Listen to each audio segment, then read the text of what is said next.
할렐루야. 아멘. 오늘도 아포스 예배 가운데 함께 할 수 있어서 너무 감사하고 환영하고 축복합니다. 여러분 영상을 열어주세요. 네, 줌으로 함께 하시는 분들, 유튜브로 함께 하시는 분들 환영합니다. 안녕하세요. 손 한번 흔들어 볼까요? 안녕. 내가 줌이 아니라도 안녕. 와, 반가워요. 네, 이렇게 함께 할 수 있어서 또 새롭고 너무 좋은 것 같습니다. 우리가 요즘 많은 일들, 상황들 가운데 있잖아요.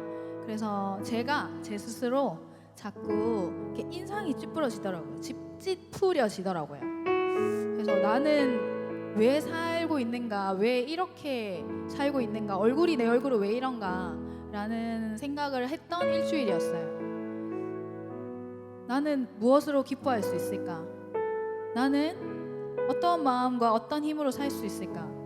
라는 고민을 하고 생각을 하다가 우리에겐 결국은 돌아가야 할 곳은 주님 한 분이라는 것을 다시 한번 되새기게 되었습니다. 이 시간 찬양하고 예배하실 때 기뻐할 수 없는 상황이지만 기뻐할 수 있는 이유는 오직 주님 한 분. 내가 만족할 수 없지만 만족할 수 있는 이유는 오직 주님 한 분이라는 것을 생각하시면서 찬양하겠습니다.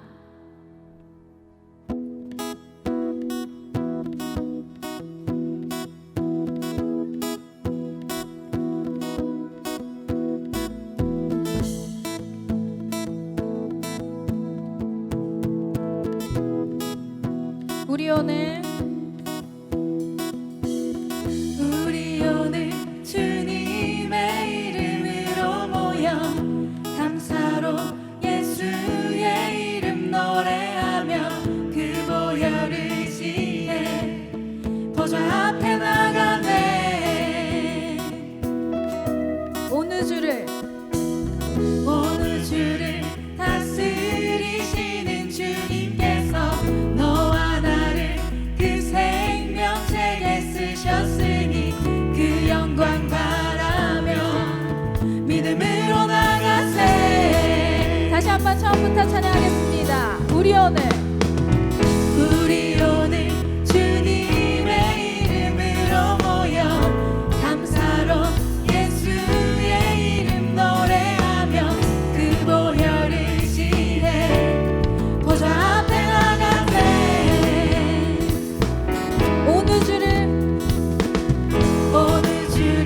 다스리시는 주님께서 너와 나를 그 생명책에 쓰셨으니 그 영광 바라며 믿음으로 나가세. 기뻐해 주 안에서 기뻐하라. 기뻐해 넘치는 은혜 이내 기뻐해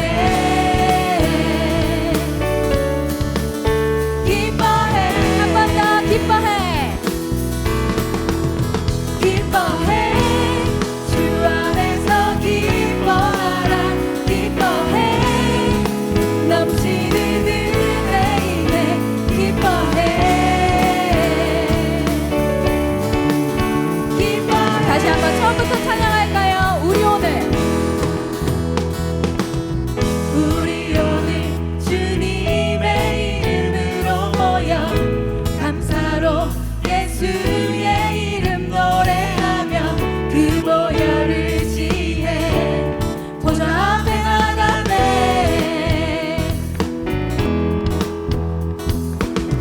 오늘 주를 다스리시는 주님께서 너와 나를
기뻐해 한 번 더 찬양해 볼까요?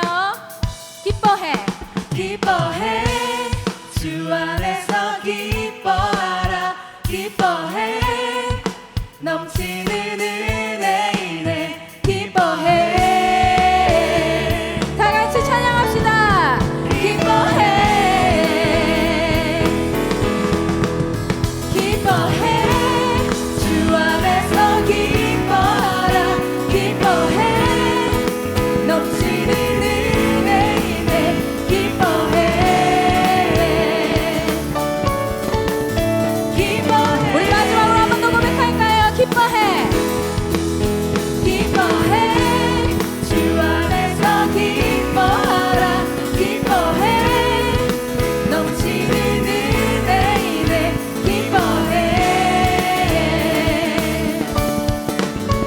기뻐해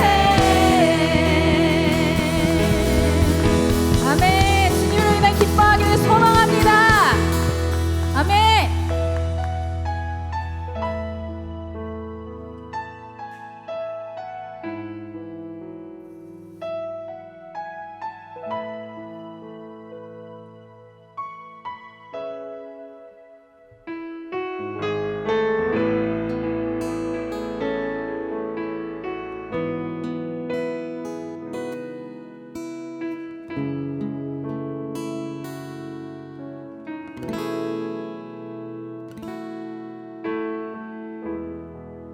내 아버지 품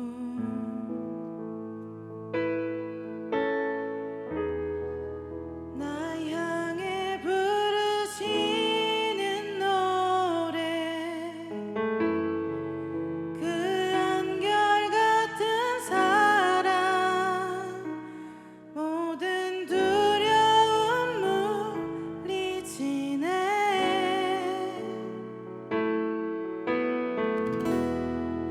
사랑 없는 거리에 나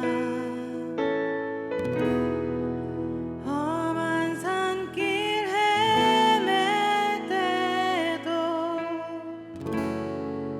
자기를 내어주신 사랑 죽음도 떠나게 다시 하네 한번 내 아버지 품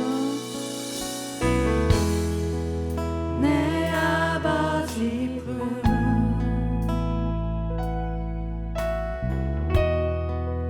나 향해 부르시는 노래 그 한결같은 사랑 모든 두려움 물리치네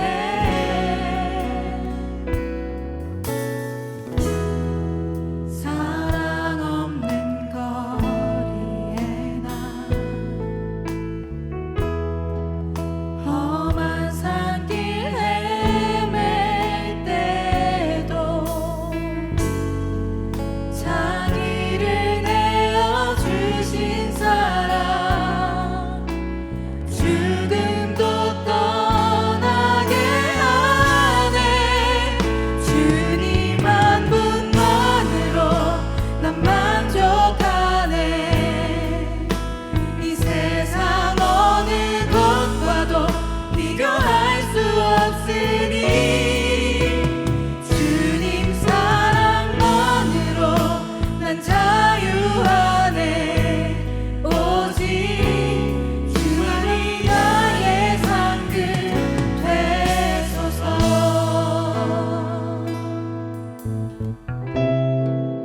내 아버지 품 내 아버지 품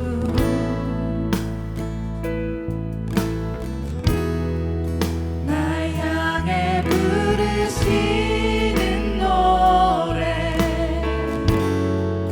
그 한결같은 사랑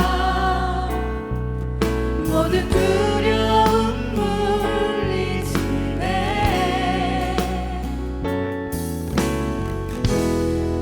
사랑 없는 거리에 나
세상 어느 것과도 비교할 수 없으니 주님 사랑만으로 난 자유하네.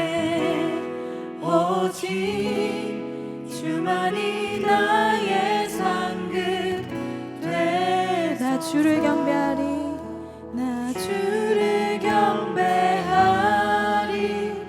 엎드려 절하며 고백해 주 나의 하나님.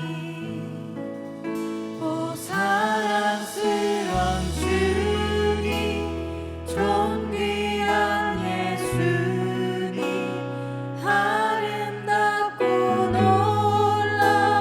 놀라우신. 나 주를 경배하리. 나 주를 경배하리. 엎드려 절하며 고백해 주 나의 하나님. 오 사랑스런 주님, 존귀한 예수님, 아름답고 놀라우신. 여러분 주님만 경배하기를 결단하시겠습니까? 경배하리. 엎드려 절하며 고백해 주 나의 하나님. 오 사랑스런 주님, 존귀한 예수님, 아름답고 놀라. 우리 입술을 열어 고백합시다. 나 주를 경배하리. 엎드려 절하며 고백해 주 나의 하나님.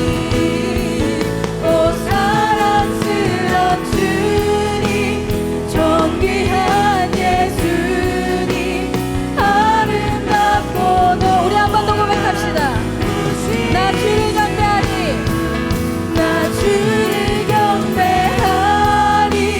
엎드려 절하며 고백해 주 나의 하나님.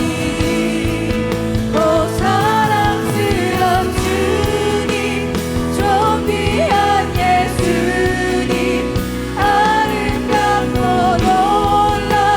놀라우신. 여러분의 각자의 자리에서 고백하겠습니다. 나 주를 경배하리. 엎드려 절하며 고백해 주 나의 하나님.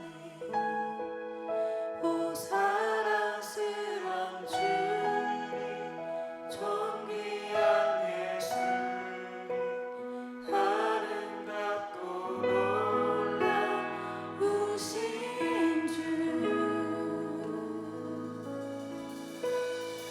함께 기도하겠습니다.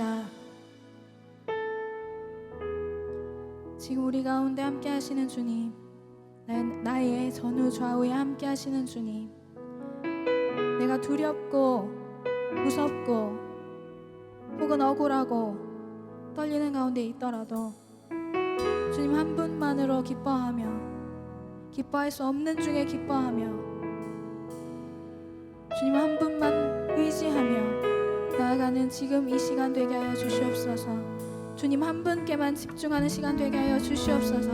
다 같이 기도함으로 나아가겠습니다. 하나님 아버지, 보이는 상황에 우리 현상들에 두려워 떨며 아버지 주님을 부인하고 주님께 불평하며 그나 같은 저희들의 죄를 용서하여 주시고 아버지 무지한 죄로 세상 가운데 불평만 내리쳐서 저희들의 죄를 용서하여 주시옵소서.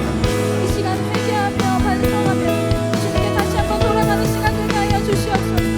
주님 우리를 불쌍히 여겨 붙들어 주시옵소서. 주님 이 시간 우리를 만나 주시옵소서. 우리 예배 가운데 깊이 들어가게 하여 주시옵소서.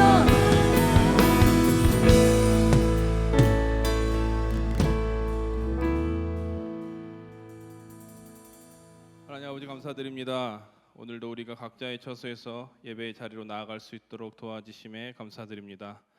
지난 한 주도 하나님의 은혜 가운데 살았음을 이 시간 고백합니다. 여전히 혼란스러운 상황들의 연속이지만 하나님께서 우리와 함께 해주심을 감사드립니다. 우리 스스로의 힘으로는 극복할 수 없는 하루하루이지만 주님의 힘을 입어 우리가 극복하고 견뎌낼 수 있었습니다. 주님의 은혜를 누리며 부족함 가운데서 감사하는 삶을 살 수 있게 해주심을 너무나 감사드립니다. 하지만 여전히 우리는 죄악된 모습으로 범죄하였습니다. 주님의 법도를 외면한 채 세상의 가치에 젖어 무분별한 삶을 살았습니다. 주님의 제자된 삶을 통해 세상 가운데 빛으로 소금으로 드러나야 했지만 오히려 가리워진 빛처럼 맛을 잃은 소금처럼 세상 속에 던져져 부끄러운 삶을 살았을 때가 훨씬 더 많습니다. 부족하고 연약한 우리의 모습을 주께서 용서하여 주시고 다시는 동일한 잘못을 반복하지 않도록 도와주시옵소서. 코로나 바이러스가 재확산됨에 따라 이 나라가 다시 흔들리고 있습니다.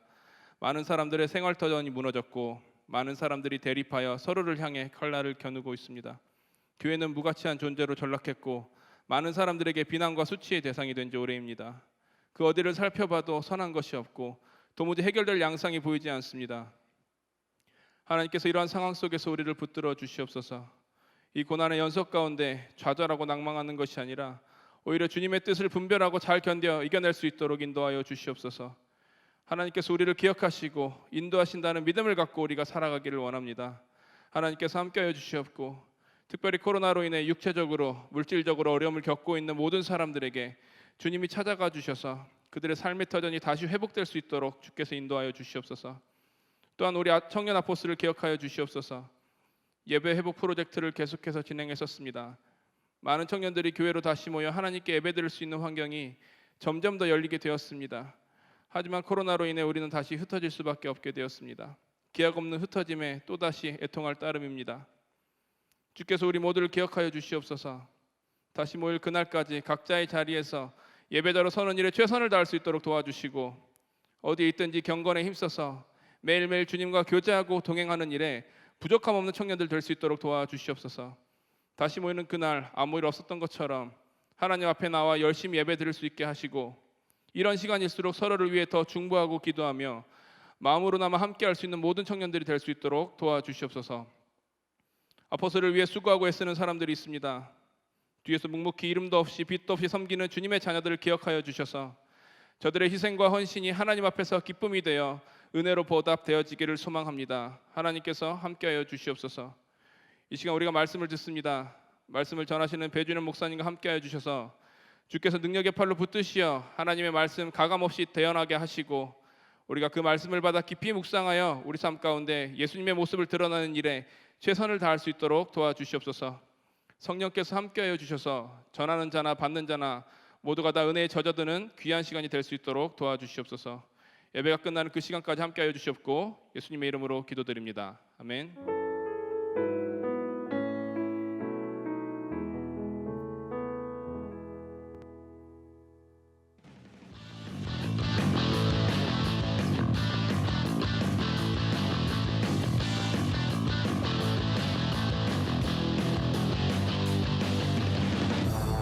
청년 아포슬 9월 6일 뉴스입니다. 정부의 사회적 거리두기 2단계 격상에 따라 별도의 공지가 있을 때까지 아포슬 예배를 영상 예배로 대체합니다. 이는 하나님의 영광을 위한 결정이며 보건당국의 정책에 발맞춰 아포슬 청년들을 보호하기 위한 조치입니다. 하나님의 회복케 하시는 은혜를 위해 함께 각자의 처소에서 예배에 동참해 주시기 바랍니다. 영상 예배 시 헌금은 온라인 헌금으로 대체합니다. 예시를 잘 지켜서 송금하시기 바랍니다. 오늘은 덜더 음료 주일입니다. 음료 한 잔 덜 마시고 선교와 구제에 더 힘쓰는 아포슬이 됩시다. 특별히 8, 9, 10월 덜더 헌금은 수재로 고통당하신 분들을 위해서 쓰여집니다. 대구 동신교회 담임 목사님이신 권성수 목사님의 주일 설교 3분 요약을 유튜브를 통해 시청하실 수 있습니다. 그 외 여러 다양한 영상들은 아포슬 공식 SNS에서 확인하실 수 있습니다. 온라인 교육과 훈련 안내입니다.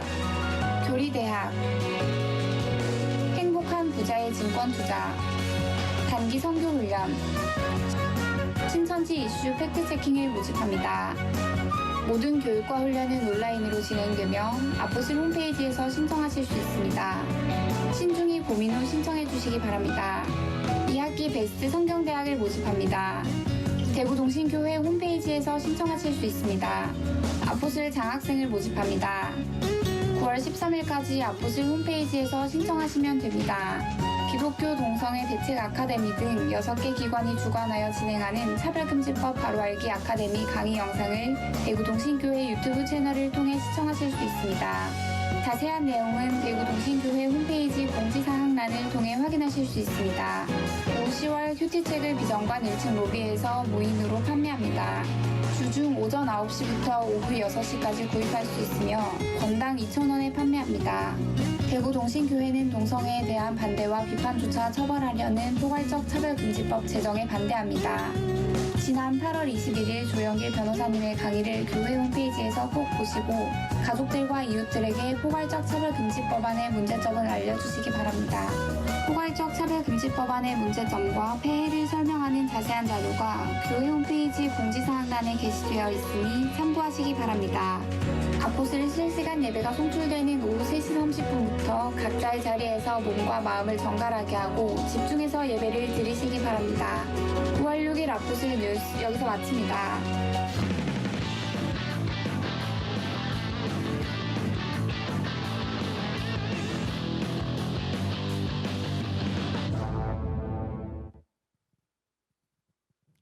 네, 반갑습니다. 추가 광고 시간입니다. 우리 지금 줌으로 함께 또 예배 참여하고 계신 분들 계신데 우리 손을 흔들면서 한번 인사해 볼까요? 반갑습니다. 네, 좋습니다. 여러분들 그 유튜브를 통해서 또 줌을 통해서 이 영상 예배 참여하고 계신데 교회 못 나오니까 너무너무 속상하시죠? 저도 너무너무 속상합니다. 제가 지난주에 머리를 했는데 그걸 여러분들에게 보여드리질 못해가지고 영양가 없는 사역자들만 제가 계속 만나고 있고 이래서 제가 좀 많이 속상한데 하여튼 여러분들 조금만 더 그 자리에서 잘 버티시고 이제 한 2주 3주 지나서 또 공동체 예배가 회복된다라고 이렇게 공지가 나올 때 여러분들 적극적으로 예배에 참여해 주시면 좋을 것 같습니다. 오늘 예배부터 줌과 유튜브로 여러분들이 예배에 참여하실 수 있는데요. 지금 줌으로 지금 접속되어 있으신 분들은 카메라 본인 컴퓨터나 뭐 아이패드나 그 카메라를 좀 켜주셔야지 여러분들 화면이 나옵니다. 그거를 조금은 한번 조정을 해주시고요. 그리고 줌으로 또 참여하고 계신 분들 아시겠지만 생명홀의 화면이 상당히 크고 화질이 좋습니다. 그래서 여러분들이 하품하는 거 뭐 이런 것도 눈에 확확 띄어요.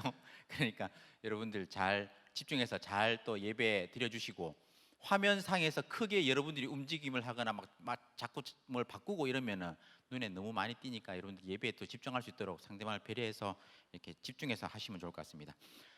유튜브로 예배 드리시는 분들, 줌으로 또 함께 참여하고 계신 분들 모두 몸과 마음을 정결하게 해서 여러분들이 예배 잘 또 드리실 수 있으면 좋을 것 같고요.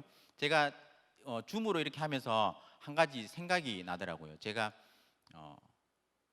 유학하고 이제 졸업을 결정하고 대구 동신교회 면접을 볼 때 제가 스카이프로 면접을 봤거든요. 근데 스카이프 면접 보고 나중에 귀국해가지고 사역자들 만나고 했는데 사역자들이 좀 친해지니까 저한테 그러더라고요.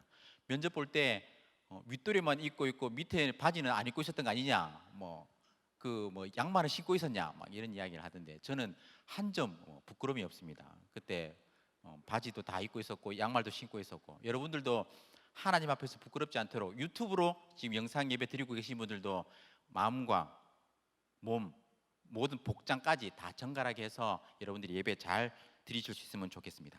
자, 오늘은 덜더 음료 주일입니다. 당분간 덜더 헌금은 수혜 당하신 분들을 돕기 위해서 그곳으로 이렇게 돕게 되는데 여러분들이 음료 한 잔 아껴서 여러분들 헌금해 주시고 그 헌금을 꼭 필요한 곳에 잘 흘려보내도록 그렇게 하겠습니다.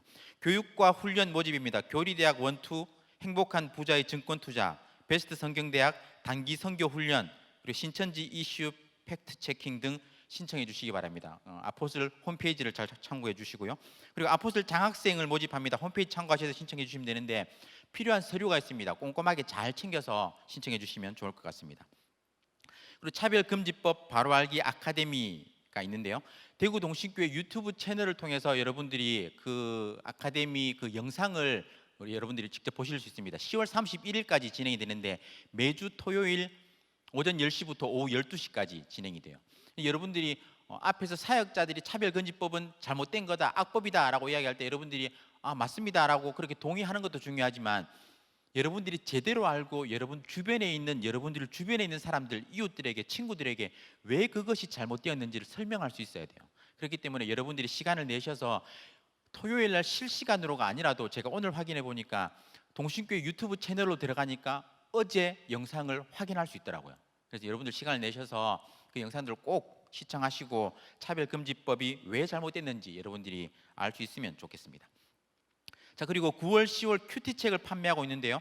무인 판매합니다. 그래서 비정관 1층 로비에 여러분들이 평일 낮에 오시면 여러분들이 무인으로 가져가시면서 나중에 송금을 통해 가지고 여러분들이 지불을 하실 수 있고요. 그리고 혹시나 여러분들 직장 관계로 인해서 좀 늦게 낮에는 못 온다 그런 분들은 우리 배 목사님이 조금 더 늦게까지 교회에 있다고 합니다. 그리고 혹시나 더 늦는다 할지라도 배 목사님 집이 여기서 바로 옆이거든요. 그래서 언제든지 전화하시면 가까이 뛰어오시지 않을까, 그 열정으로 뛰어오시지 않을까 생각되니까 여러분들 큐티책 많이 구입하셔서 영성 생활을 잘 유지하시기 바랍니다.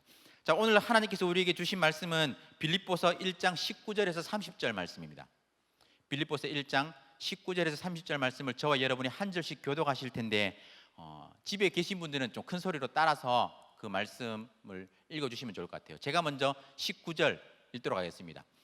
이것이 너희의 간구와 예수 그리스도의 성령의 도우심으로 나를 구원에 이르게 할 줄 아는 고로 나의 간절한 기대와 소망을 따라 아무 일에든지 부끄러워하지 아니하고 지금도 전과 같이 온전히 담대하여 살든지 죽든지 내 몸에서 그리스도가 존귀하게 되게 하려 하나니 이는 내게 사는 것이 그리스도니 죽는 것도 유익함이라. 그러나 만일 육신으로 사는 이것이 내 일의 열매일진데 무엇을 택해야 하는지 나는 알지 못하노라. 내가 그 둘 사이에 끼었으니 차라리 세상을 떠나서 그리스도와 함께 있는 것이 훨씬 더 좋은 일이라 그렇게 하고 싶으나 내가 육신으로 있는 것이 너희를 위하여 더 유익하리라. 내가 살 것과 너희 믿음의 진보와 기쁨을 위하여 너희 무리와 함께 거할 이것을 확실히 아노니 내가 다시 너희와 같이 있으므로 그리스도 예수 안에서 너희 자랑이 나로 말미암아 풍성하게 하려 함이라. 오직 너희는 그리스도의 복음에 합당하게 생활하라. 이는 내가 너희에게 가보나 떠나 있으나 너희가 한 마음으로 서서 한 뜻으로 복음의 신앙을 위하여 협력하는 것과 무슨 일에든지 대적하는 자들 때문에 두려워하지 아니하는 이 일을 듣고자 함이라. 이것이 그들에게는 멸망의 증거요 너희에게는 구원의 증거니 이는 하나님께로부터 난 것이라. 그리스도를 위하여 너희에게 은혜를 주신 것은 다만 그를 믿을 뿐 아니라 또한 그를 위하여 고난도 받게 하려 하심이라. 너희에게도 그와 같은 싸움이 있으니 너희가 내 안에서 본 바요 이제도 내 안에서 듣는 바니라. 아멘. 우리 배준희 목사님 나오셔서 오늘 은혜의 말씀 전해주시겠습니다. 네, 여러분 반갑습니다. 이렇게 줌으로 얼굴 보니까 생동감이 더 있고 좋네요. 네, 같이 말씀 나누게 돼서 정말 기쁩니다. 제가 아주 오랜만에 나온 것 같은데, 그죠? 한 3개월 만에 나왔더라고요. 3개월 동안 아포슬에서 설교를 잠깐 못했었는데 그 동안에도 정말 하고 싶더라고요. 아포슬 설교를 너무 하고 싶었는데 아주 오늘 기쁜 마음으로 함께 설교 나누도록 하겠습니다. 우리 아까 박성훈 목사님이 집 근처에 있으니까 언제든지 나올 수 있다 이렇게 얘기하셨는데 네, 언제든지 나오겠습니다. 우리 박성훈 목사 손 잡고 함께 나오도록 할 테니까 네, 여러분 언제든지 연락하셔서 큐티에 힘써주시면 좋을 것 같아요. 여러분 재심이라는 영화 혹시 알아요? 재심이라는 영화가 있어요. 익산에서 약천 오거리 살인 사건이라고 아주 유명한 사건이죠.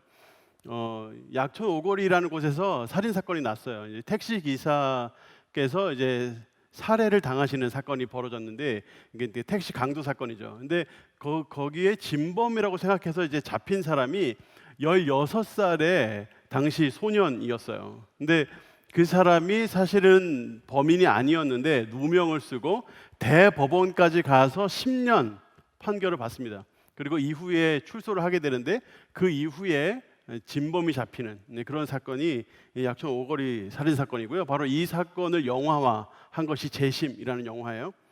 2017년에 개봉했죠. 그 포스터 여러 포스터 중에 하나인데 여러분 보십시오. 지금 저 강하늘 씨죠. 강하늘 씨가 연기한 실제 누명을 쓴 사람을 이제 연기를 했죠. 근데 그 연기한 사람의 표정이에요. 여러분들이 지금 이 강하늘 씨 연기하셨던 이 표정을 보면 어떤 느낌이 드세요? 10년 동안 억울하게 옥살이한 사람이에요. 정말 뭔가 허무하고 허탈하고 불신이 가득 차 있고 항상 마음에 그런 응어리가 져 있는 그런 모습을 저렇게 표현한 것 같아요. 실제로 제가 영화를 다 보지 못했어요. 근데 여러분들 이제 재심 영화 뭐 예고편이라든가 이런 소개한 영상들을 보면 아실 수 있지만 그 영상에 나오는 그 억울하게 옥살이한 그 사람의 모습은 마음이 굉장히 상처를 입어서 세상 뭐 살아가는데 아름다움이라고 눈에 잘 보이지 않고 항상 마음에 침울함과 우울함과 또 도대체 세상이 믿을 만한 것인가 이런 불신에 가득 차 있는 그런 모습들이 영상에 나오거든요. 근데 억울하게 옥살이한 사람이 여기 또 있습니다. 잘못한 것이 하나도 없지만 억울하게 옥살이한 사람이 있어요. 바울이죠, 바울. 근데 바울의 모습을 오늘 성경에서 어떻게 표현하고 있는지 한번 보세요. 빌립보서 1장 20절인데 이렇게 표현하고 있어요. 아무 일에든지 부끄러워하지 아니하고 지금도 전과 같이 온전히 담대해서 살든지 죽든지 이렇게 표현하고 있어요. 아무 일에든지 부끄러워하지 않는다. 지금 감옥에 갇혀 있는데 감옥에 갇혀 있는 그 상황 속에서도 본인이 부끄러울 게 없는 거죠. 오히려 당당한 거예요.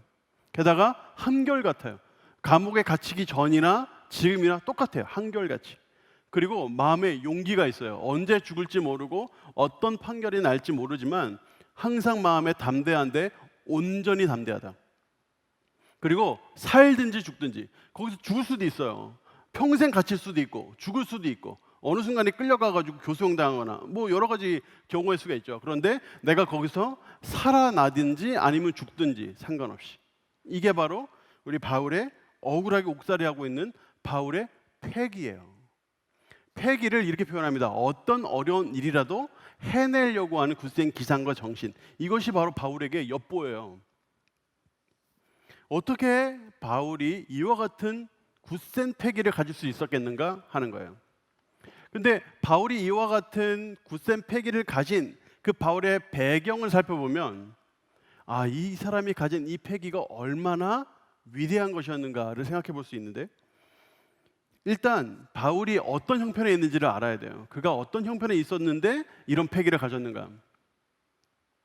바울이 여러분들이 보통 이제 사람들을 보면 힘들어한다, 뭔가 어려워한다, 고통스러운 상황이 있다라고 했을 때 항상 힘들거나 항상 가난하거나 항상 억울하거나 이런 사람들보다 오히려 전혀 그런 사람이 아니었는데 굉장히 부자였고 승승장구하던 사람이었는데 그런 사람이 모든 걸 잃고 갑자기 곤두박질 친다. 이럴 때 더 큰 상처를 받고 더 큰 충격을 받는다는 거예요.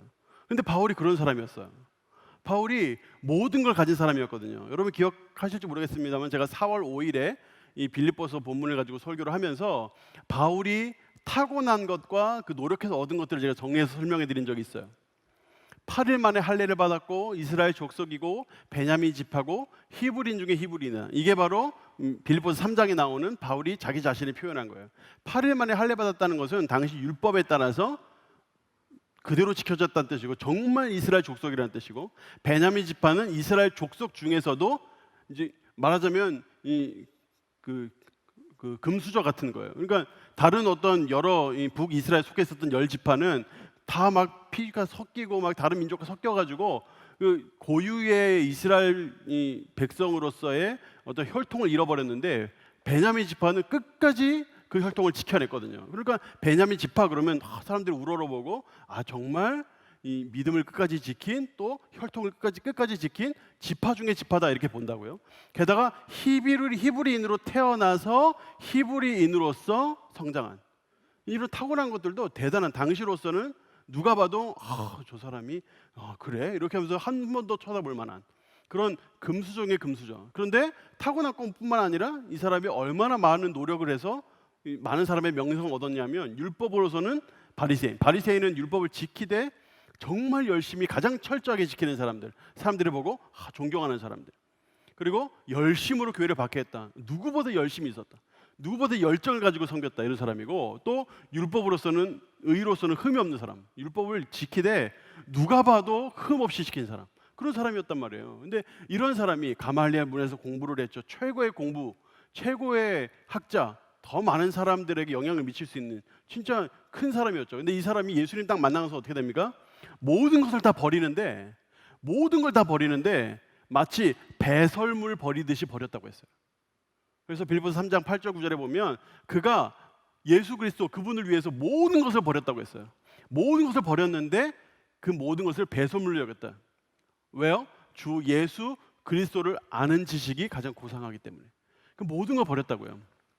그러니까 바울이 정말 최위에서 정말 많은 것을 누리고 살다가 갑자기 곤두박질 쳐가지고 땅에 떼굴떼굴 구르는 상황이 딱 됐는데, 바로 이런 어려움을 겪은 이 사람이 가졌던 이 패기, 도대체 이 패기가 어디서 오는가 하는 거예요.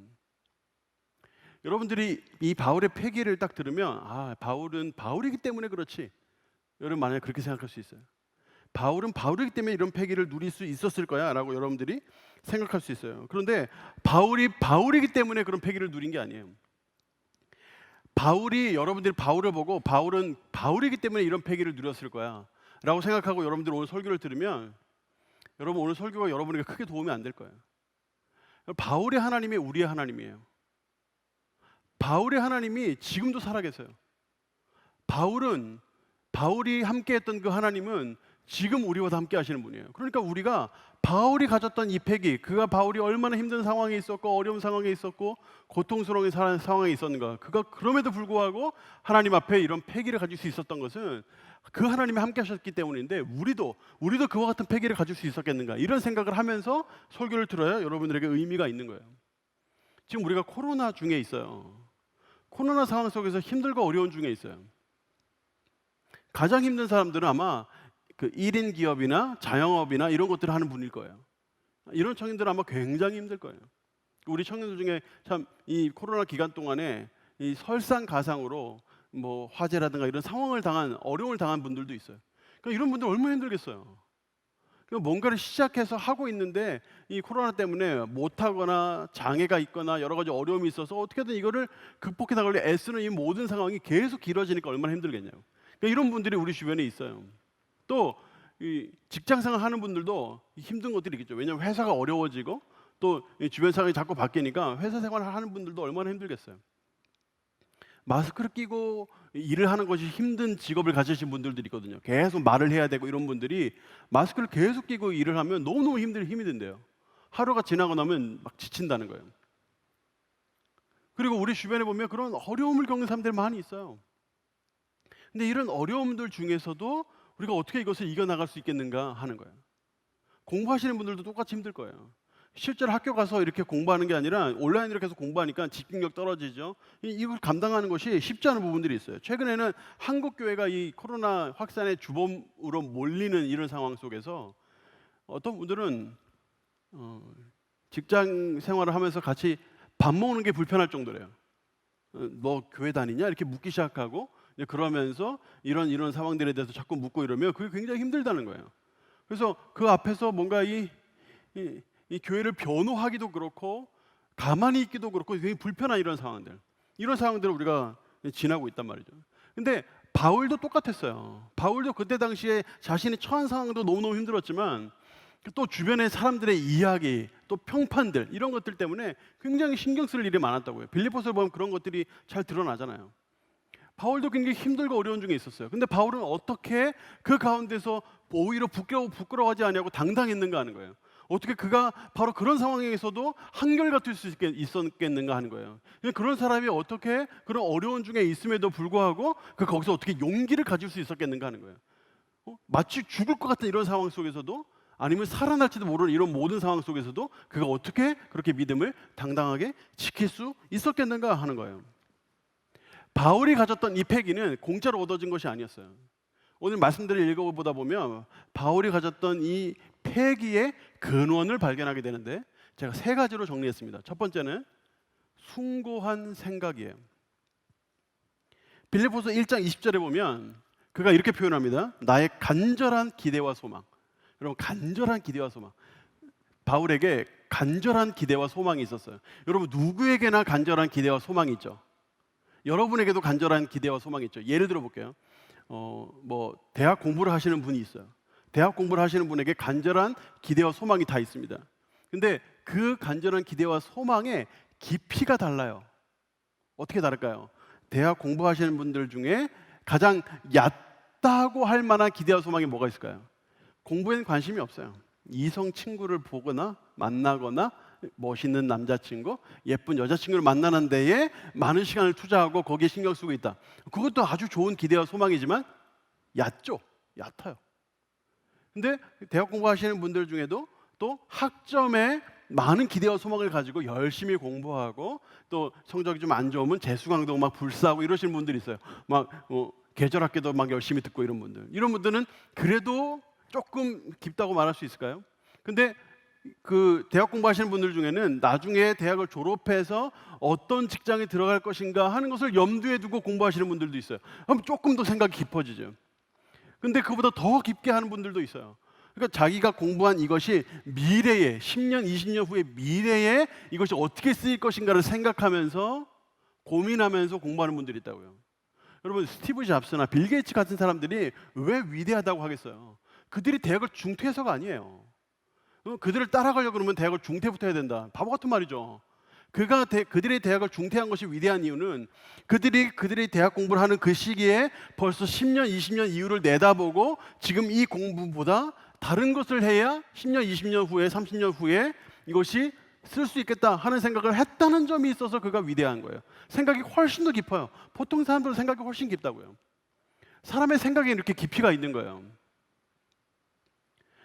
내가 하고 있는 생각, 내가 지금 하고 있는 일 속에서 사람들이 생각을 다 하는데 이 생각 속에서 나는 어떤 일을 어떤 생각을 하면서 여러분들이 지금 공부를 하고 일을 하고 있는지 생각해 보세요.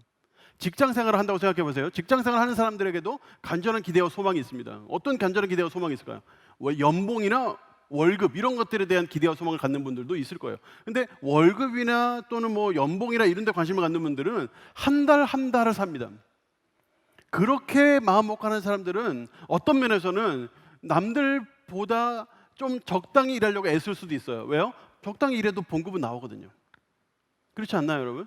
그런데 그것이 아니라 이 회사의 주인 의식을 가지고 일하는 사람이 있어요. 그럼 그 사람도 훨씬 깊은 간절한 기대와 소망이 있는 거예요. 그렇겠죠? 그럼 회사를 위해서 뭔가 이 회사의 주인 의식을 가지고 일하는 사람은 그냥 한 달에 봉급을 바라고 일하는 사람들하고는 완전히 다르게 일할 거예요. 여러분 주변에 보면 그 예를 쉽게 찾을 수 있어요. 그 차이는 엄청납니다. 하는 일이 비슷할지 몰라도. 또 여러분 어떤 사람들은 그 회사가 나라에 어떻게 기여할 것인가까지 생각하는 사람도 있어요. 그럼 내가 어떻게 이 일을 하면 이것이 나라에 기여를 해서 더 많은 사람에 영향을 미칠 것인가 이런 생각을 하는 사람도 있을 수 있는 거예요. 게다가 내가 이 일을 하면서 하나님 나라에 어떻게 기여할 것인가를 고민하는 사람도 있겠죠. 근데 그런 사람도 훨씬 생각이 깊은 거예요. 같은 일을 해도 어떻게 생각하느냐에 따라서 차이가 있어요. 여러분 3.1 운동 때 이 대한민국의 독립을 위해서 거리로 뛰어드신 3.1 운동 때 그 당시에 숨진 분들만 7,000명입니다. 그때 부상을 입으신 분이 45,000명. 바로 그 사건 때문에 감옥에 투옥된 사람이 5만 명이에요, 최소한. 그런 사람들은 어떻게 그렇게 목숨을 걸 수 있었을까요? 7,000명이나 되는 사람들이 목숨을 잃었어요. 어떻게 그럴 수 있어요? 그들에게 있어서 숭고한 생각이 있었기 때문이에요. 높은 뜻이 있었기 때문이에요. 대한민국의 독립, 우리나라 해방 이런 어떤 아주 숭고한 뜻이 있었기 때문에 지금 살았으면 아주 평범하게 살았을 그런 사람들이 바로 그런 아주 어렵고 힘든 위기 상황 속에서 숭고한 뜻을 품었을 때, 숭고한 생각을 했을 때 그렇게 변하는 거예요. 한국 전쟁 때 최소한 우리나라에서 대한민국 군인만 14만 명이 죽임을 당했습니다. 당시 유엔군은 6만 명이 죽임을 당했어요. 당시 부상을 입은 분들만 100만 명이 넘어요. 그런 사람들이 어떻게 이 나라를 위해서 목숨을 걸 수 있었을까요? 그런 사람들이 바로 이 대한민국을 지켜내야 된다. 공산주의로부터 이 나라를 지켜야 한다. 이런 숭고한 생각이 있었기 때문에 그렇게까지 헌신할 수 있었던 거예요. 숭고한 생각을 가지는 것과 가지지 않는 것은 이렇게 큰 차이가 있어요. 근데 이것이 우리 주변에서도 쉽게 찾아볼 수 있어요. 최근에 그 골목 식당, 최근은 아닐지 몰라요. 제가 유튜브로 봤으니까 골목 식당이라는 그 프로그램에 서울 시내 6,000원 하는 백반집이 나왔어요. 여러분 그 한번 영상을 보셨는지 모르겠어요. 6,000원짜리 하는 백반집이 나왔는데 그 백반집에 그 백종원 씨가 들어갑니다. 근데 백종원 씨가 들어가서 거기에서 밥을 먹는데 밥 한 공기를 뚝딱 하는 거예요. 근데 밥 한 공기를 뚝딱 하는데 밥 한 공기를 뚝딱 하면서도 본인이 뭐라고 얘기하면 자기가 점심을 먹고 왔는데 지금 자기가 이러고 있다 이거예요. 근데 그만큼 입에 맞고 맛있었다는 거죠. 그러면서 먹으면서 딱 이렇게 얘기합니다. 저는 이 집의 음식의 맛을 평가하고 싶지 않습니다. 이렇게 얘기하는 거예요. 왜 그러냐 그랬더니 일단 서울 시내 6,000원짜리 백반집에 이렇게 9개, 8개 반찬에 나오는 식당이 있다는 것 자체도 대단하고, 그리고 본인이 다 먹어봤는데 다 기본 이상으로 맛있다는 거예요. 게다가 이 식당은 90%가 단골이래요. 그러니까 무슨 말일까요? 사람들이 한번 오면 계속 오는 거예요. 계속 오는 거예요. 그러니까 이렇게 되니까 MC 김성주 씨가 그 식당 주인 아주머니에게 이렇게 딱 묻습니다. 아니 근데 왜 골목 식당에 의뢰하시게 됐어요? 라고 묻는 거예요. 아주 적절한 질문 아닙니까?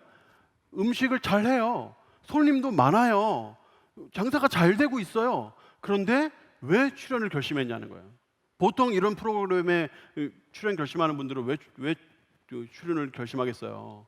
뭔가 배우고 싶어서, 뭔가 잘 장사가 잘 안 되니까 손님들이 자꾸 끊기니까 그렇지 않겠어요? 그런데 손님도 잘 들어오고 음식도 맛있고 사람들이 칭찬하고 이러는데 거기에다가 또 출연을 결심을 한 이유가 뭐냐라고 물으니까 이분이 이렇게 대답을 하는 거예요. 제가 그동안 주변에 이 손님들의 입맛에 맞춰서 음식을 대접을 해왔대요. 그래서 레시피나 이런 것도 없이 그냥 주먹구구식으로 계속 해 나왔다는 거예요. 그런데 한번 제대로 배워서 손님들에게 제대로 된 음식을 맛깔나게 대접하고 싶다. 그래서 더 맛있는 음식을 먹는 그 사람들의 모습을 보면 자기가 행복할 것 같다. 그래서 신청했다고 이야기를 하더라고요. 여러분, 이분은 돈을 벌기 위해서 식당 하시는 분이 아니에요. 물론 돈을 번다는 게 나쁘다는 뜻이 아니에요.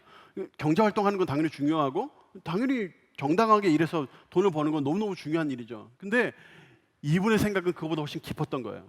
단순히 그냥 뭐 일해가지고 뭔가 이 식당에 유명세를 태워서 뭔가 돈을 더 많이 벌고 이런 것에 집중하는 사람이 아니었던 거예요. 여기에 목표가 있는 사람이 아니었던 거예요. 그보다 훨씬 생각이 깊었던 거예요. 자기가 이 일을 하면서 다른 사람들이 이 음식을 먹으면서 맛있게 먹고 즐겁게 먹고 하는 것을 보면서 자기가 그걸 보면 너무너무 행복할 것 같다는 보다 더 깊은 생각을 가졌기 때문에 이와 같은 평가와 이와 같은 실력과 이와 같은 감동과 울림을 우리에게 주는 거죠. 내가 어떠한 생각을 품고 있는가? 여러분, 사도 바울은 어떤 생각을 품었어요? 1장 20절에 보니까 나의 간절한 기대와 소망이 있는데 그게 뭐냐면 내 몸에서 그리스도가 존귀하게 되는 것. 그게 자기에게 간절한 기대와 소망이라고 했어요. 여러분에게 있어서 간절한 기대와 소망은 뭐예요? 바울에게 있어서 간절한 기대와 소망은 아주 깊었어요. 그냥 단순히 깊다는 표현 가지고 모자라요. 아주 숭고했다라고 표현할 정도예요. 그런 식의 생각을 그가 가졌기 때문에 그가 패기롭게 살 수 있었던 거예요. 그 마음 깊은 곳에 바로 그것이 있었기 때문에. 근데 거기서 끝이 아니에요.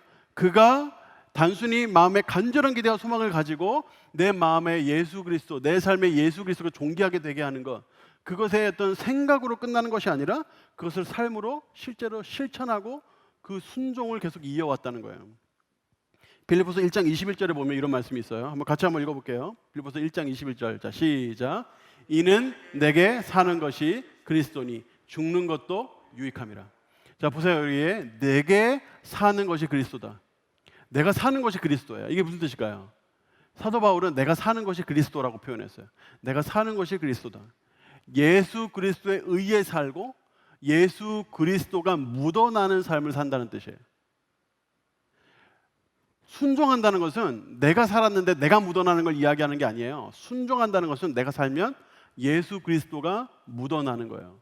내가 지나가면 내 향기가 나는 것이 아니라 예수 그리스도의 향기가 나는 거예요. 이것이 바로 예수 그리스도로 사는 거예요. 바울은 내가 사는 것은 그리스도다라고 표현했어요. 나는 그리스도와 함께 동행하고 살고 그리스도와 함께 산다 그랬어요. 그러니까 자기가 살아가면 예수님이 묻어나는 거예요. 여러분들은 살아온 그 시절에 누가 묻어나요? 사도 바울은 예수님이 묻어났어요. 유키즈 온더블럭에 보면 할머니가 나왔어요. 천호동에 사시던 분이에요. 근데 이분이 70년대, 80년대에 시집을 오는데 어디로 시집을 오냐면 깡시골로, 아주 깡촌으로 이제 시집을 옵니다. 얼마나 깡촌이냐면 물이 없어서 상하수도가 안 돼 있어요.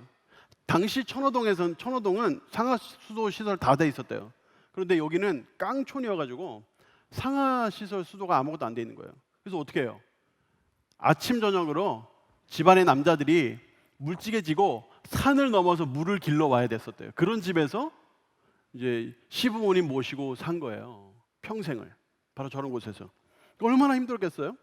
근데 저런 곳에서 힘들게 사는데 뭐가 제일 힘들었습니까? 유재석 때 묻거든요. 뭐가 제일 힘들었어요? 물으니까 뭐라고 대답하냐면 자기 아들을 데리고 보건소에 가서 예방주사를 맞췄는데 그 예방주사가 당시 그런 일이 사실 정말 없어야 되는데 그 예방주사가 부패돼 있었던 거예요. 그래서 그걸 맞으니까 결핵에 걸린 거예요. 부패된 예방주사를 맞았더니 그것 때문에 결핵에 걸린 거죠, 자기 아들이. 그러니까 그 아들을 업고 6달을 보건소를 걸어서 다니는데 보건소가 왕복 4시간이래요. 걸어서. 왕복 4시간을 다니는 거예요. 그 아들을 위해서. 아들을 살리려고. 그러니까 MC들이 말을 못해. 정말 힘드셨겠어요. 더 이상 말을 못해. 근데 여기에 더 정점이 있더라고요. 제가 깜짝 놀랐어요. 여기 또 정점이 있더라고요. 이 할머니의 어머니예요. 어머니 천호동에 사시는 친정어머니. 친정어머니가 천호동에 사시는데 자기 딸이 시집 가가지고 고생하는 걸 듣고 보고 나는 천호동에서 이렇게 편안하게 사는데 너는 이렇게 고생하는구나 하고 천호동 집을 팔아버리고 옆 동네로 이사를 온 거예요. 딸이 있는 곳으로. 딸이 너무 고생을 하니까. 근데 사돈하고는 같은 동네에 사는 거 아니다 하고 20리, 그러니까 8km죠. 8km에 있는 멀리 8km 떨어져 있는 거기 동네에다가 집을 사서 매일 아침 걸어옵니다. 딸네 집으로 와서 딸네 일을 도와주는 거예요. 밭일도 도와주고 집안일도 도와주고 그리고 저녁 되면 다시 집으로 가시는 거예요. 그러니까 이 할머니가 엄마한테 얘기하는 거예요. 엄마 이건 내 일이니까 어머니 오시지 마시라고. 그 어머니 하시는 말이 뭐예요? 어머니 하시는 말이 네 일도 내 일이고 내 일도 내 일이다 하고 평생을 그렇게 오셨대요. 평생을. 그리고 돌아가실 때도 위독하시다 해서 갔는데 돌아가실 때도 야야 너 나한테 이렇게 시간 뺏기면 너 어떻게 하니? 빨리 가서 시댁 식구 돌보고 일해라. 그게 마지막 유언이었다는 거예요. 평생을 딸 생각하며 사신 거죠. 여러분 이분들에게는 뭐가 묻어납니까? 자기 자녀, 자기 자식, 가족 이런 게 묻어나는 거예요.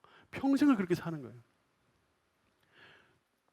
제 부모님도 그랬어요. 제 부모님도 이렇게 얘기를 들어보면 모든 삶에 가족, 아들들이 묻어나요. 제 아버지는 의성에서 태어나셔서 대구에서 공부하시고 당시로서는 순위고사, 지금은 임용고시라고 부르죠. 임용고시 통과해서 이제 교사가 되셨는데 교사가 되시자마자 일부러 지원해서 깡시골에 있는 학교로 들어갑니다. 거기는 막 뭐 물도 안 나고 막 그랬대요 당시에.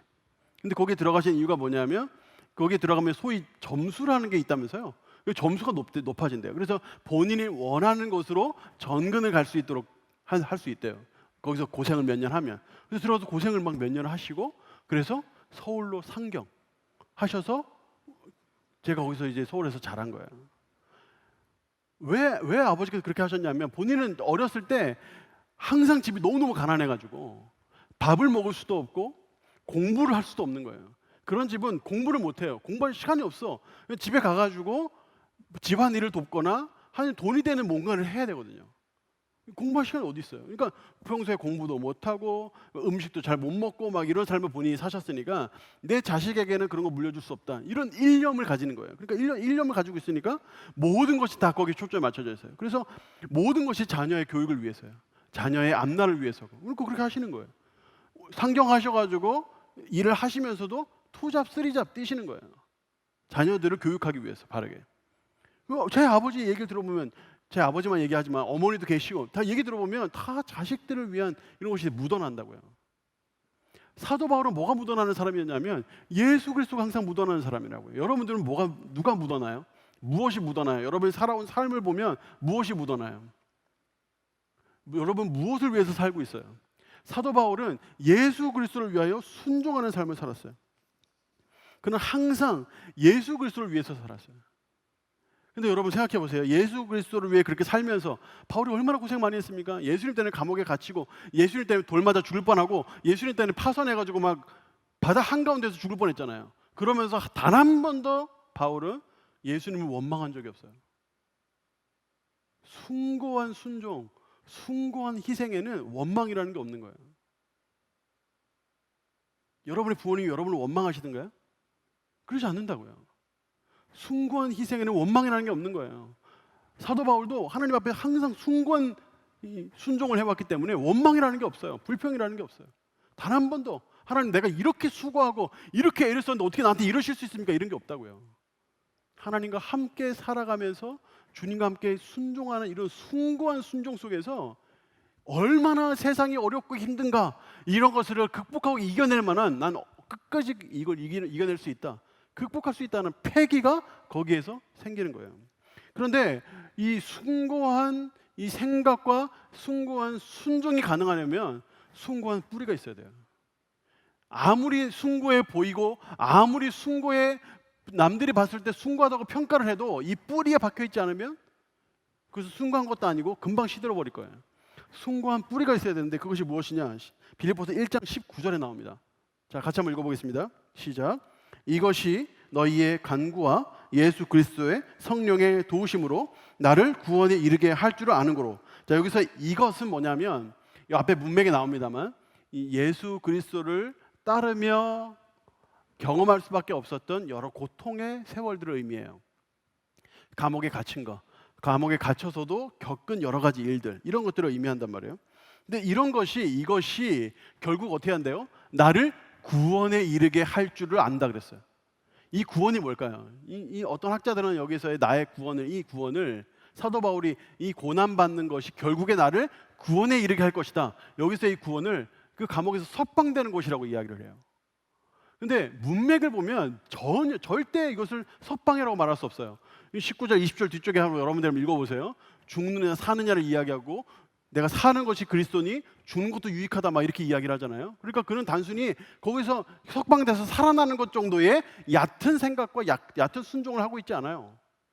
지금 사도 바울은 예수 그리스도께 뿌리 박아 예수 그리스도를 통하여 결국에 구원받을, 단순히 천국 가서 죽어서 천국 간다는 것 그 정도가 아니라 예수 그리스도의 그 십자가를 통하여 부활을 통하여 내가 결국엔 영화롭게 되어서 예수 그리스도를 닮은 주님의 자녀가 된다는 이런 이 궁극의 구원을 말씀하고 있는 거예요. 내가 지금 고난당하고 어려움 당하고 있지만 이것이 결국에 나를 예수 그리스도를 닮게 할 것이고 나를 영화로운 구원으로 이끌 것이다. 그러니까 그의 생각 깊숙이에는 항상 예수 그리스도가 있어요. 예수 그리스도를 통하여 그가 그렇게 구원을 이루게 될 것이다. 이런 생각들을 가지고 있는 거예요.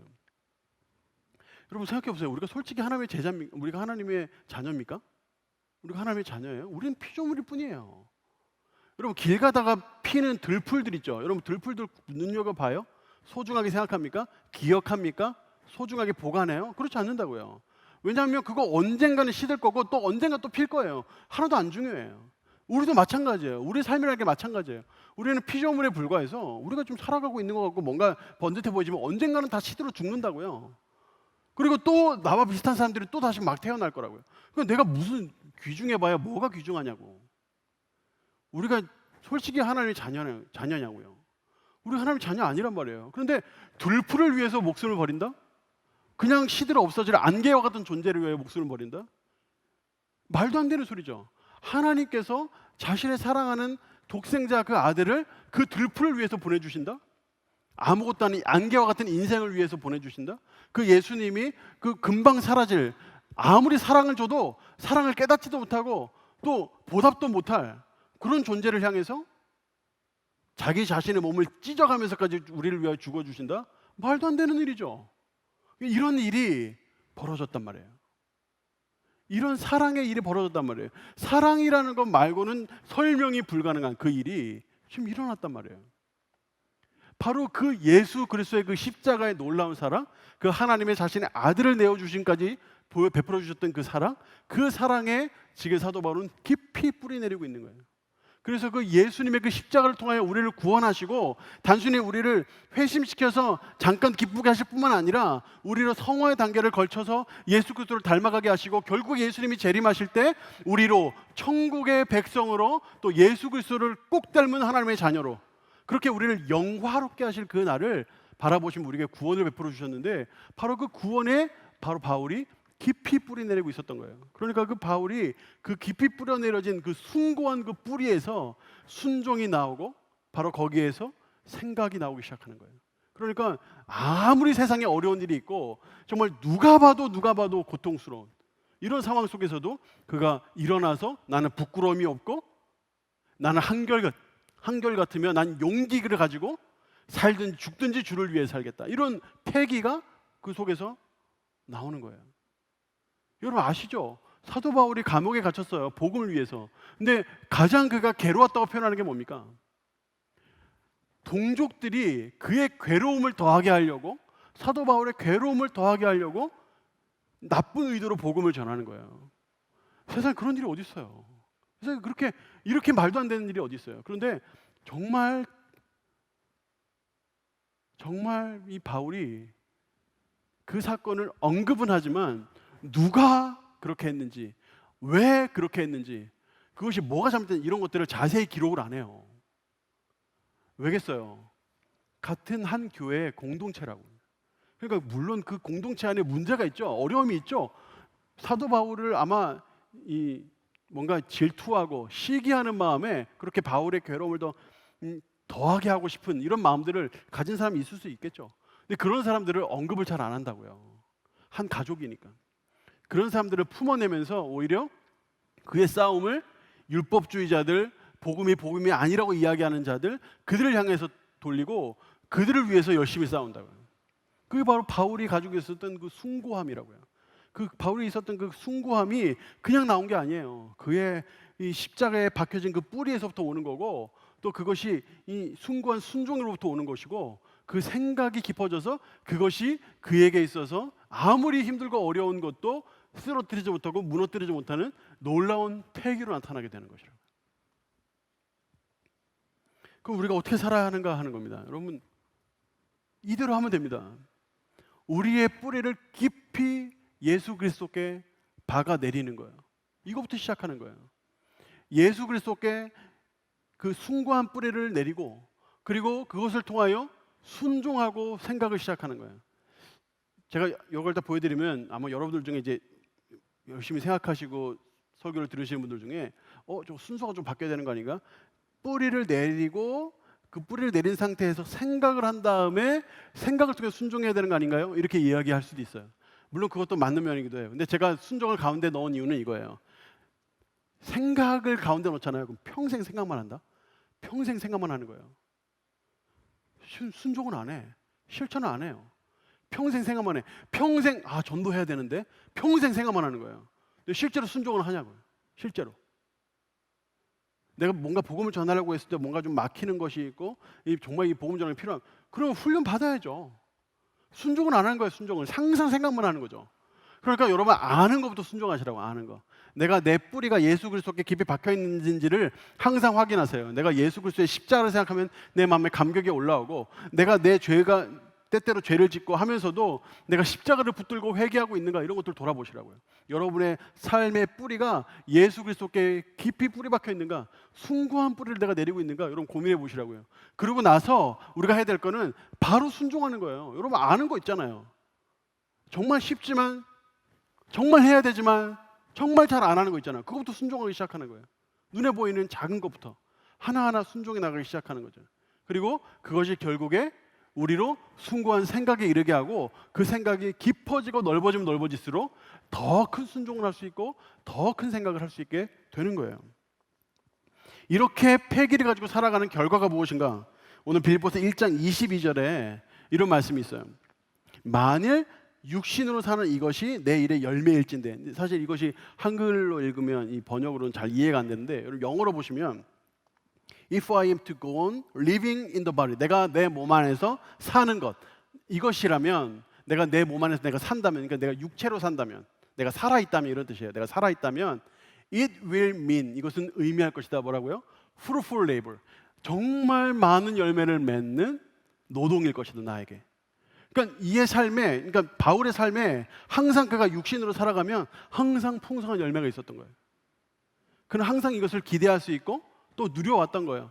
그러니까 이런 패기를 가지고 살아가면 비록 감옥이라 할지라도 바로 거기에서 그가 풍요로운 많은 열매들을 맺는 일을 할 수 있게 되는 거예요. 감옥에 있으면 뭘 하겠어? 그게 아니라니까요. 지금 바울은 감옥에 있는 것 같지만 거기에서도 자기가 살아가는 것 자체, 감옥 안에서 살아가는 것 이 자체가 내게 fruitful labor라고 그랬어요. 많은 열매를 맺는 노동이라고 그랬어요. 그게 바로 바울의 고백이에요. 항상 열매를 맺는 것. 그런데 어떤 열매냐? 구체적으로 25절. 자, 여기 보세요. 여러분의 발전과라고 했어요. 여러분의 발전과. 그러니까 자기의 발전도 물론 있겠지만 그의 초점은 항상 다른 사람이에요. 다른 사람에 영향을 미치는 거예요. 다른 사람의 발전을 위해서 쓰임 받는 거예요. 그리고 믿음의 기쁨. 이 믿음을 통해서 얻는 이 기쁨을 더하게 한다 그랬어요. 그가 살아가면 그렇게 더하게 하시기 때문에 우리 주님이 나를 이 땅에서 머물게 하실 것이다. 이런 표현이에요. 또 빌립보서 1장 26절에는 뭐라고 합니까? 너희 자랑이 나로 말미암아 풍성하게 될 것이다. 여러분, 하나님 앞에 뭔가를 누리고 뭔가를 얻기 위해서 기도하는 것은 잘못된 게 아니에요. 하나님, 내가 이것을 얻기를 원합니다. 내가 저 회사에 취직하기를 원합니다. 주님, 내가 이만큼 돈을 벌기를 원합니다. 내가 저 사람과 만나기를 원합니다. 이런 것들은 잘못된 게 아니에요. 그렇게 기도할 수 있어요. 그리고 그것이 내게 자랑이 될 수도 있겠죠. 그런데 뭐가 문제입니까? 방향이 문제인 거예요. 뿌리가 문제인 거예요. 생각이 문제인 거예요. 보세요, 여러분. 숭고한 뿌리를 두고 숭고한 순종과 생각을 할 때 나오는 그런 결과들과 정욕으로 구하는 것과 얼마나 큰 차이가 있겠나 생각해 보세요. 정욕으로 구하면, 기도해도 구하지 못하면, 얻지 못하면 정욕으로 구했기 때문이라고 하잖아요. 자랑하는 것을, 내가 자랑할 것을, 이것을 자랑이 나의 자랑으로 향하는 것이 아니라 주님의 자랑으로 향해야 되겠죠. 이런 자랑들을 내가 얻으면 이런 것이 내 삶의 풍성한 삶으로 이어지게 하는 것이 된다고요. 이게 바로 이런 패기를 갖고 살아가는 사람의 결과예요. 근데 열매의 정점은 이것입니다. 29절. 같이 한번, 우리 세 번역인데요. 한번 같이 한번 읽어보겠습니다. 시작. 하나님께서는 여러분에게 그리스도를 위한 특권, 즉 그리스도를 믿는 것뿐만 아니라 또한 그리스도를 위하여 고난을 받는 특권도 주셨습니다. 여러분, 이것을 우리 개혁 버전에 보면, 개혁 개정에 보면 고난도 받게 하려 함이라 이렇게 표현해서 그냥 고난도 받게 하려 함이라. 여기서 받게 한다는 이 뜻이 헬라어 원어를 보면 선사한다는 뜻이에요. 선물을 주되 쓰는 용어. 선사한다.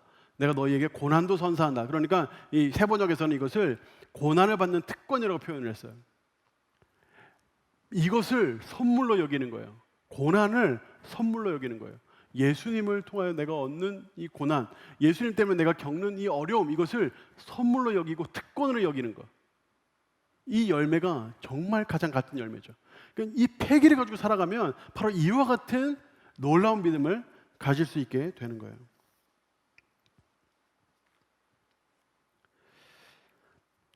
여러분, 바울이 어떤 심정으로 살았을까? 여러분들 고민해 보세요. 그의 삶을 이렇게 생각해 보면 예수님 믿기 전의 삶과 믿음 후의 삶은 너무나 큰 차이가 있었어요. 예수님 믿기 전의 삶은 그래도 상당히 존경도 받고 풍요롭고 많은 사람들에게 영향을 끼치는 것처럼 보이는, 당시로서 정말 존경받는 자리였죠. 그런데 시간이 지나고 보니까, 예수님 믿고 난 후에 보니까 가는 곳마다 배척을 당하고 여러 번 죽을 뻔하고 헐벗고 못 먹고 이방인들에게 죽음을 당할 위험만 뿐만 아니라 동족들에게 쫓겨서 위험을 당할, 어려움을 당할, 죽임을 당할 그런 고통들도 그가 겪었어요. 그가 세상 사는 게 좋았을까요? 그가 사는 게 행복했을까요? 근데 여러분 오늘 말씀해 보니까 1장 23절에 바울이 이렇게 고백을 해요. 내가 이 둘 사이에 끼었으니.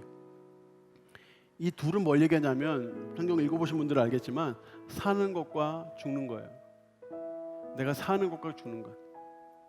우리는 생각하기에 바울은 사는 것도 고통스러운 게 차라리 죽으면 좋겠다.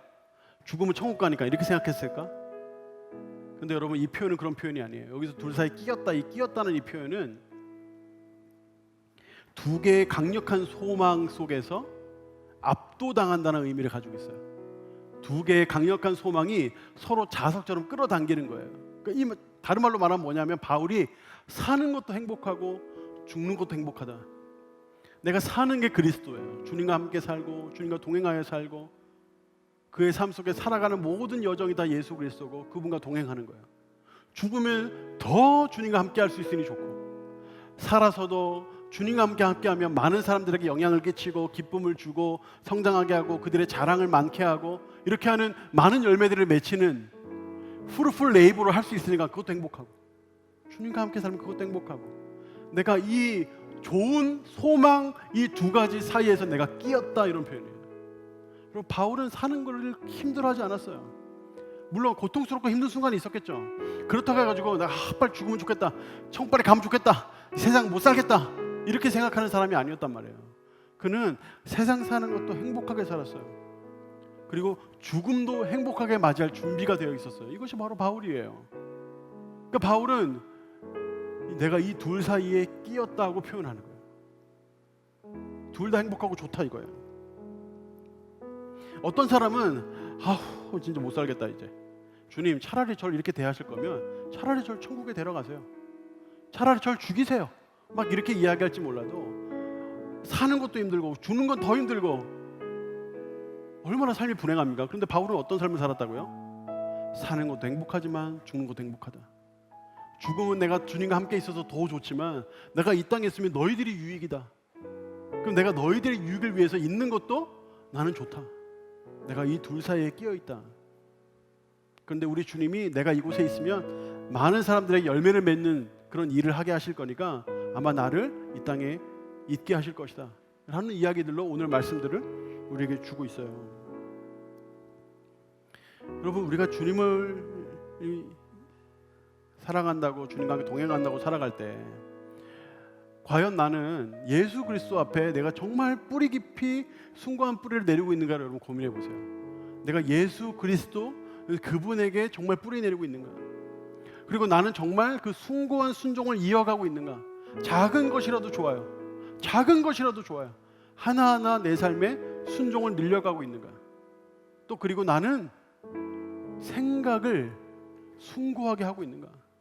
그분의 생각으로 내 마음을, 내 삶을, 내 생각을 채우고 있는가? 고민해 보세요. 여러분 그냥 되는 거 아니에요. 사도 바울도 이렇게 얘기했어요. 빌립보서 1장 19절에 이렇게 얘기했어요.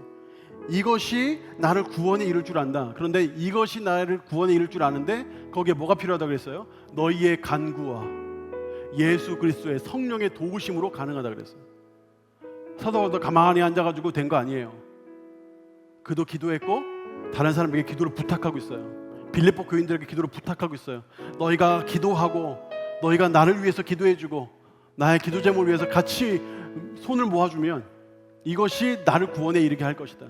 예수 그리스도 성령의 도우심으로 그분이 나를 구원에 이르게 할 것이다. 이 두 가지를 같이 이야기하고 있는 거예요. 하나님께서도 하시지만 우리도 해야 해요.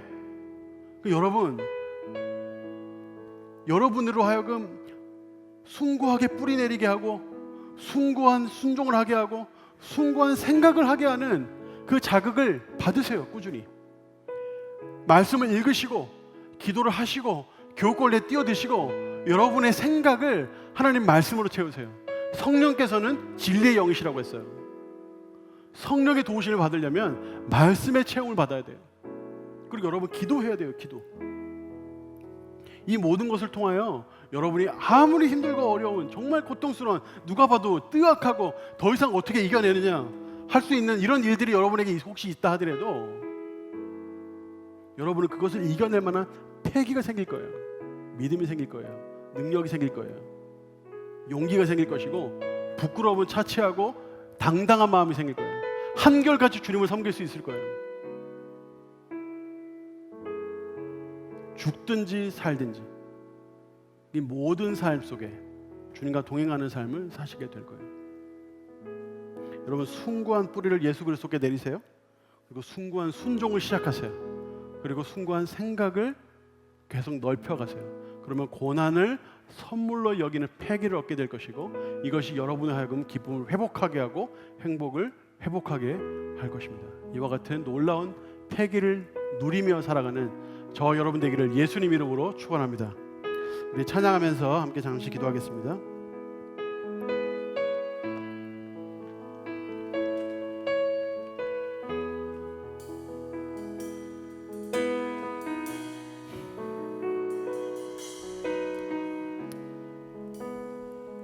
주 여기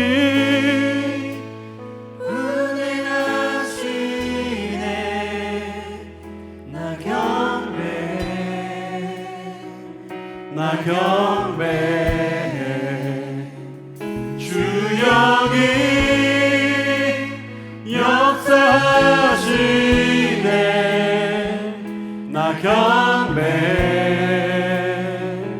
나 경배 주 여기 운행하시네 나 경배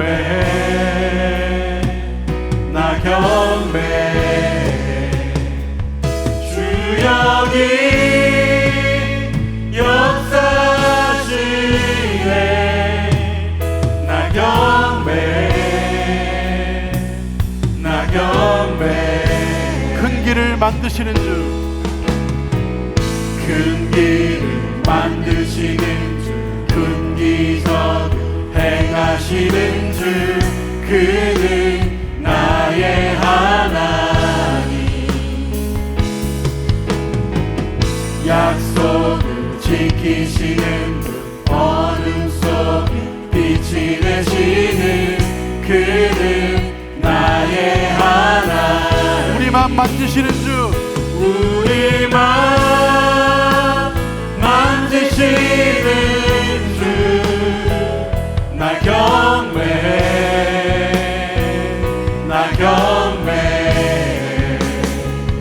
우리만 치료하시네 나 경배 우리만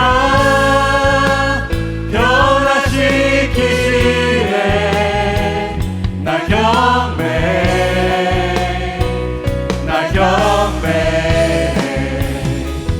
우리만 고치시는 주, 나 경배 큰 길을 만드시는 큰 길 만드시는 주, 큰 기적을 행하시는 주, 그는 나의 하나님. 약속을 지키시는 어둠 속에 빛이 되시는 그는 나의 하나님. 큰 길을 만드시는 주, 큰 길을 만드시는 주, 큰 기적 행하시는 주, 그는 나의 하나님. 약속을 지키시는 어둠 속 빛이 되시는 그는 나의 하나님. 나의 하나님, 나의 하나님, 나의 하나님, 나의 하나님, 나의 하나님, 우리 하나님, 우리 하나님, 우리 하나님, 우리 하나님, 우리 하나님. 우리 같이 한번 기도합시다. 우리 말씀을 생각하면서 우리 하나님은 어떤 분이신가? 우리 하나님은 우리를 사랑하시고 자신의 아들까지 내어주신 분이십니다. 우리 예수님은 어떤 분이십니까?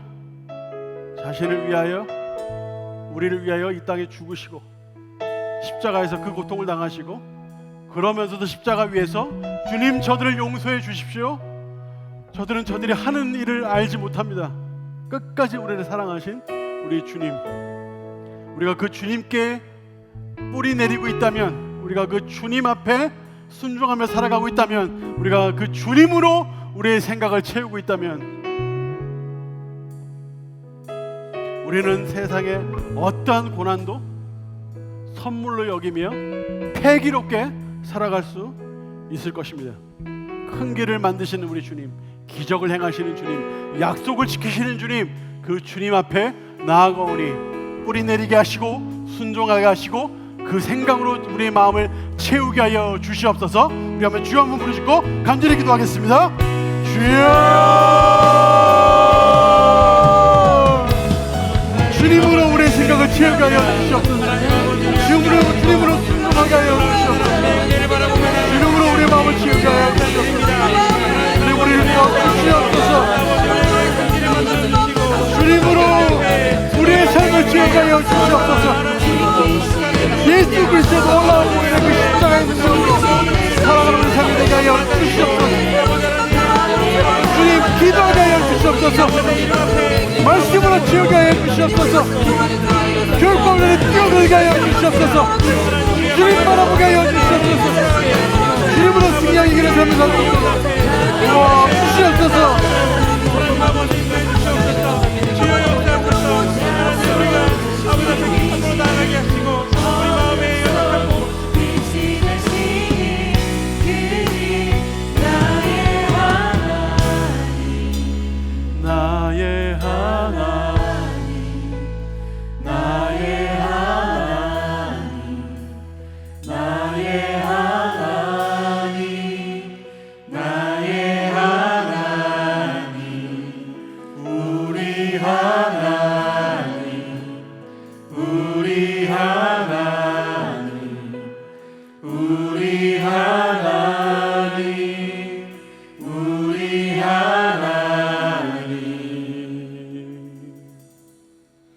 비록 내게 보이지 않아도, 비록 내게 느껴지지 않아도, 주는 결코 쉬지 않네. 주는 결코 쉬지 않네. 비록 내게 보이지 않아도, 비록 내게 느껴지지 않아도, 주는 결코 쉬지 않네. 주는 결코 비록 내게 보이지 않아도, 비록 내게 보이지 않아도, 비록 내게 느껴지지 않아도, 주는 결코 쉬지 않네. 주는 결코 쉬지 비록 내게 보이지 않아도, 비록 내게 보이지 않아도, 비록 내게 느껴지지 않아도, 주는 결코 쉬지 않네. 주는 결코 쉬지 않네. 비록 내게 보이지 않아도, 비록 내게 느껴지지 않아도, 주는 결코 쉬지 않네.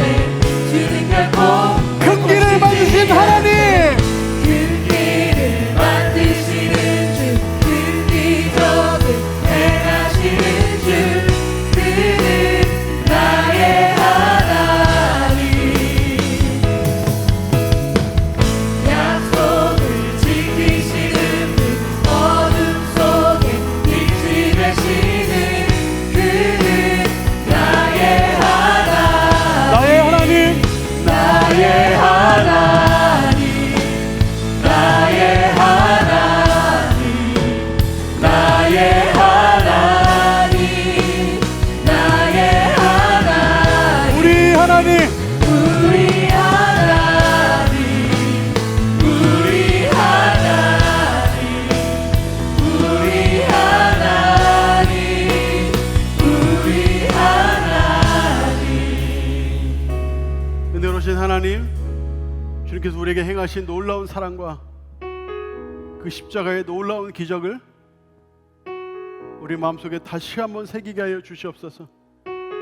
예수 그리스도 앞에 우리가 깊이 뿌리 내리고 주의 말씀을 따라 살아갈 뿐만 아니라 주님으로 우리의 생각을 채워 어떠한 고난도 패기롭게 이겨내고 이 땅에서 많은 열매를 누리며 많은 사람들을 살리고 키우고 고치는 귀한 하나님의 청년들, 주의 청년들 되게 하여 주시옵소서. 감사합니다. 예수님 이름으로 기도합니다. 아멘.